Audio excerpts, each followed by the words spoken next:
Bonjour à tous et bienvenue sur Darumacha DIY.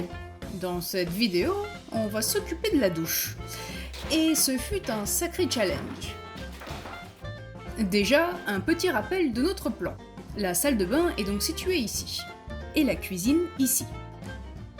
Et pour faire la salle de douche, on a décidé de prendre cet espace dans la cuisine. Passons à une version 2.0 de ce plan. Et on va commencer le travail de ce côté-ci. Donc, à l'arrière, on voit la salle de bain. Ici, la future salle de douche. Et on filme tout ça du côté de la cuisine.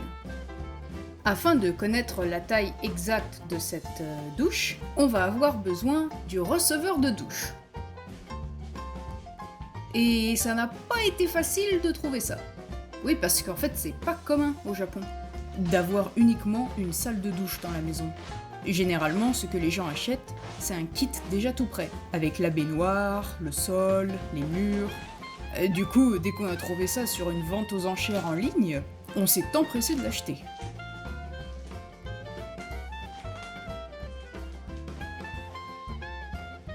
Oh, ça va, rigole, c'était une blague.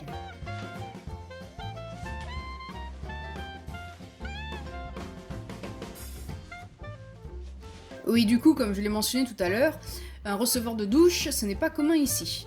Et ben, niveau design, on n'avait pas masse de choix. Le receveur est un peu plus grand que le trou. Donc du coup, on va devoir ajuster le trou. Là, il m'explique pas mal de choses.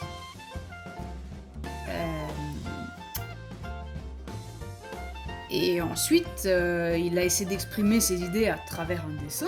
Non, c'est vraiment sympa, mais je pense que si on le fait en vrai, ce serait encore mieux. Voici un petit aperçu des fondations de la douche. Il faut commencer par retirer tout ce qui est inutile.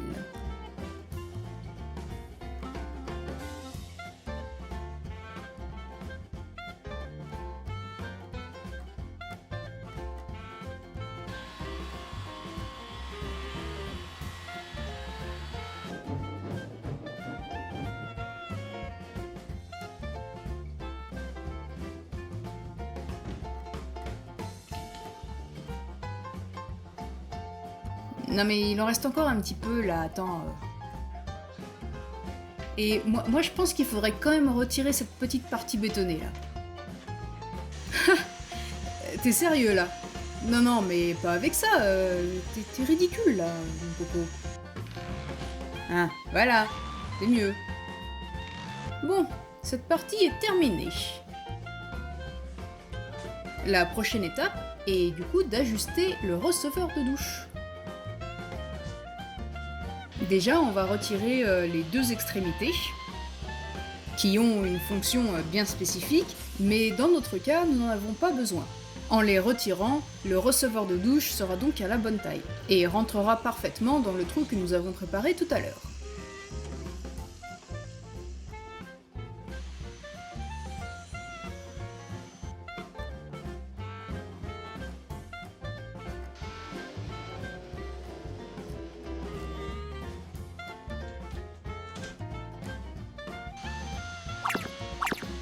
N'oubliez pas de vous abonner.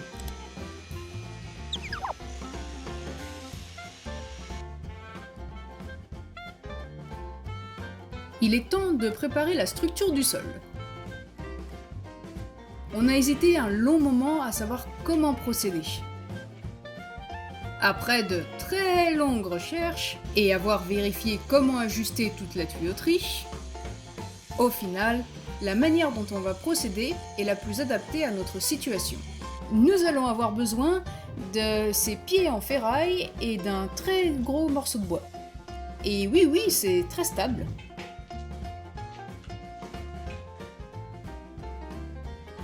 Après avoir vérifié que c'était bien droit, on va pouvoir coller les pieds en ferraille. On ne va pas visser la colonne au pied pour le moment, on va juste le laisser en office de poids.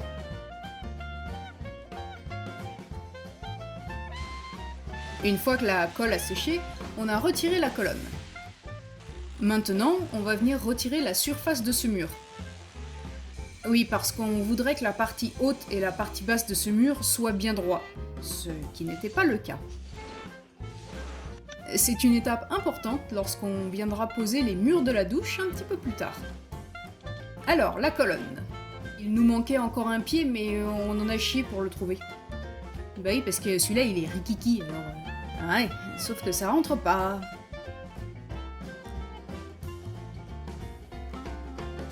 Bon, bah on va ajuster la colonne, c'est pas grave.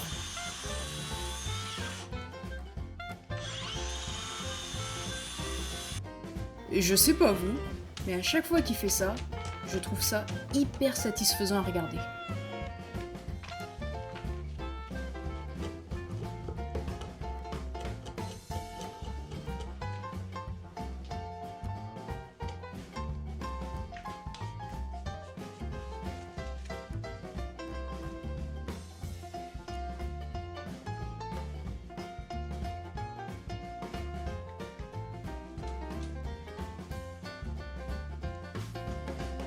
Bon, maintenant que c'est sec, on va pouvoir fixer la colonne.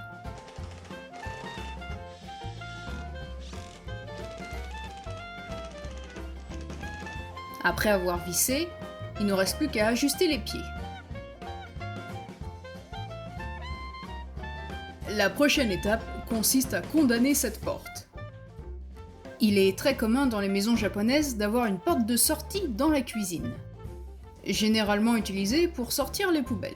Mais nous n'en avons pas besoin. Du coup, au lieu de retirer la porte et de construire un mur, eh ben on a décidé de la condamner. Avec du silicone. Entre autres.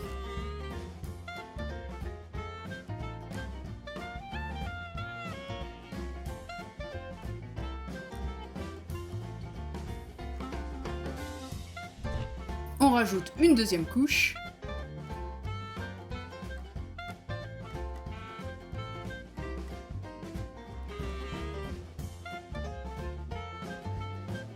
Maintenant, on passe à ça. Cette isolation qui fait de la mousse. Et putain, ce que c'est chiant à poser. En fait, je pensais que ça aurait été beaucoup plus facile. Mais peut-être que le problème n'est pas l'isolation, mais celui qui la pose. Je dis ça, je dis rien. Hein. On a besoin d'un plus grand tube.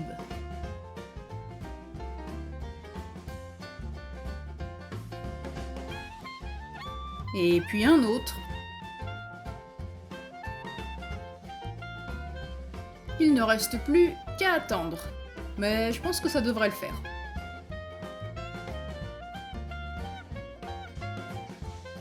Ah oui, et on a également décidé de poser un film anti-humidité.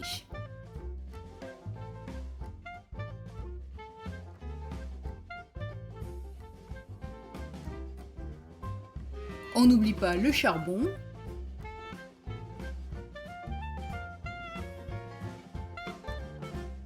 Ah, elle fait ça bien, hein.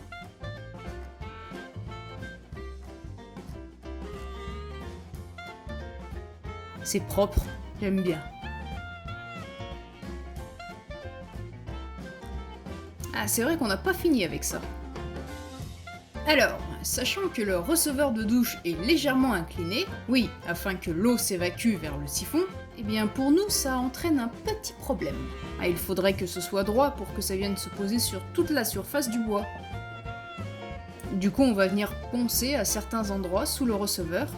Comme ça on est sûr que ce dernier viendra se poser parfaitement sur toute la surface de la structure du sol que l'on va fabriquer tout à l'heure.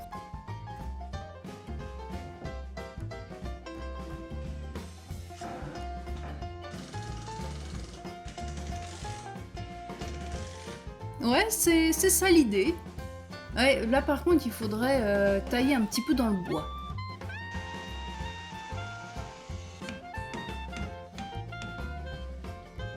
On a fait ça pour le siphon. Ouais, sinon ça rentrait pas en fait. Donc le siphon. Ouh, c'est chouette. Ouais, super. Ça va, on a compris. Déjà, le caoutchouc. Et puis ensuite, bah, on combine le reste, hein.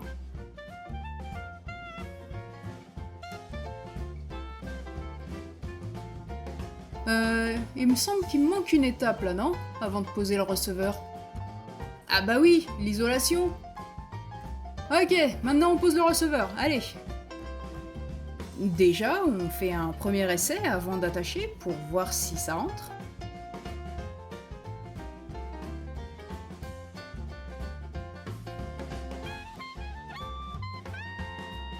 Ça me l'air bien, ouais.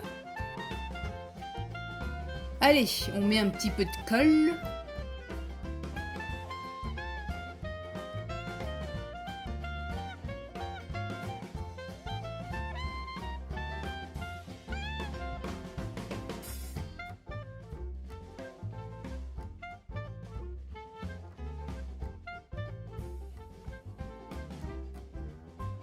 Eh ben, une sacrée étape de terminée. Et on rentre même à deux, tiens. Hâte de faire la suite. Dans une prochaine vidéo, je veux que ça brille, hein. Tu démolis un truc. Encore les fondations. Quelques petits ajustements. Enfin, vous en saurez plus la semaine prochaine.